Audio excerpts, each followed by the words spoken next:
नमस्कार दोस्तों, स्वागत है आपका 100% इंग्लिश के यूट्यूब चैनल पे। तो आज हम देखेंगे अपने महाभारत सीक्वल का पार्ट 3, जो कि हम इंडियन क्लासिकल लिटरेचर में कवर कर रहे हैं। इसका नाम है the peace proposal of Krishna.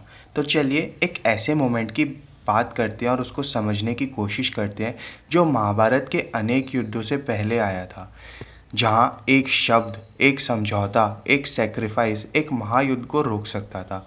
हम बात कर रहे हैं श्री कृष्णा के पीस प्रपोजल की, जैसा कि मैंने आपको बताया, जिसे वो पांडवों के बिहाफ पर हस्तिनापुर में लेकर जाते हैं, एक last attempt to avoid war.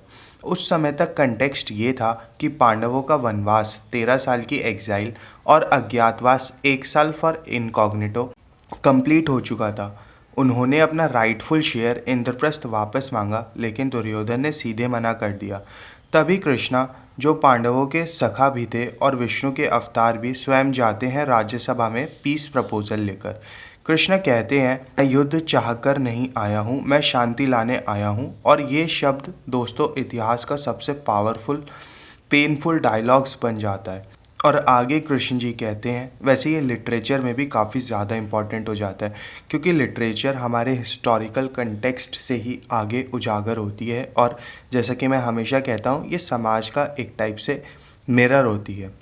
Pandav अपना पूरा राज्य नहीं मांग रहे हैं, ये कृष्ण जी का डायलॉग है वैसे, सिर्फ 5 गांव दे दो, उन्हें जीने का हक दे दो, तुम्हारे पास पूरा राज्य रहेगा। ये कृष्ण जी दुर्योधन से कहते हैं। ज़रा सोचिए, ये पांडव कैसे लोग थे जिनसे सब कुछ छीन लिया गया, जिन्हें वनवास भेजा गया, जिनका वस्त्रहरण किया गया, और जहाँ पर द्रौपदी भी काफ़ी ज़्यादा अपमानित हुई, और फिर भी वो युद्ध नहीं चाहते, सिर्फ 5 गांव। लेकिन दुर्योधन का जवाब क्या होता है, मैं उन्हें सुई की नोक के बराबर भी ज़मीन नहीं दूंगा। मतलब दुर्योधन साफ तौर पर मना कर देता है। यही मोमेंट है जहाँ कृष्ण समझते हैं कि अब शांति पॉसिबल नहीं है। ये प्रपोजल नहीं बल्कि एक टेस्ट था। कौरवों की ईगो, उनके अधर्म और उनकी ग्रीड यहाँ एक्सपोज हो जाती है। अब चलिए थोड़ा डीपर एनालिसिस करते हैं इस मोमेंट का। कृष्ण का पीस मिशन एक डिप्लोमेसी का मास्टरपीस था। वो सबसे पहले धृतराष्ट्र, भीष्म, द्रोणा और विदुरा से बात करते हैं। वो समझाते हैं कि युद्ध किसी के लिए अच्छा नहीं होगा, हजारों लोग मारे जाएंगे, राज्य तो मिलेगा लेकिन शमशानों में। विदुरा कृष्ण के साथ सहमत होते हैं, भीष्म भी इमोशनली हिल जाते हैं, लेकिन प्रॉब्लम है पावर अब दुर्योधन के हाथ में है और उसके ईगो का कोई लिमिट ही नहीं था। एक और इम्पॉर्टेंट मोमेंट होता है जब दुर्योधन कृष्ण को कैप्चर करने का प्लान बनाता है कि कृष्ण को राज्यसभा में बंदी बना लो, पांडव बिना कृष्ण के कुछ नहीं कर पाएंगे। तब कृष्ण अपना विश्व रूप दिखाते हैं, राज्यसभा के बीच में अपना डिवाइन कॉस्मिक फॉर्म। सब लोग अंधे हो जाते हैं, डर जाते हैं, और तब कृष्ण कहते हैं, तुम युद्ध से नहीं बचोगे दुर्योधन, तुमने शांति का मौका छोड़ दिया, तुमने धर्म का अपमान किया है, अब तुम्हारी विनाश की गिनती शुरू हो गई है। ये पीस प्रपोजल अल्टीमेटली एक टर्निंग पॉइंट बन जाता है। कृष्ण चाहते थे कि युद्ध ना हो, लेकिन उन्होंने दुर्योधन को चांस दिया, और जब उसने इस चांस को रिजेक्ट कर दिया तो कृष्ण ने पांडवों के साथ मिलकर धर्म युद्ध का मार्ग चुना। चलिए अब समझते हैं लिटरेचर पर्सपेक्टिव से और हमारे एग्ज़ाम पॉइंट ऑफ व्यू से इसमें क्या क्या थीम्स और सिम्बॉलिज्म इम्पॉर्टेंट है। पहला थीम है धर्म वर्सेस अधर्म का। कृष्ण का पीस प्रपोजल एक टेस्ट था कि कौन कहाँ खड़ा है। पांडव ने छोटी सी डिमांड रखकर दिखाया कि उनका फोकस रिवेंज नहीं जस्टिस था। दुर्योधन ने मना करके दिखाया कि उसके लिए पावर सब कुछ है। दूसरा थीम है ईगो वर्सेस ह्यूमिलिटी का। कृष्ण का रोल था एक हम्बल पीस मेकर का, दुर्योधन का रोल था एक एरोगेंट रूलर का।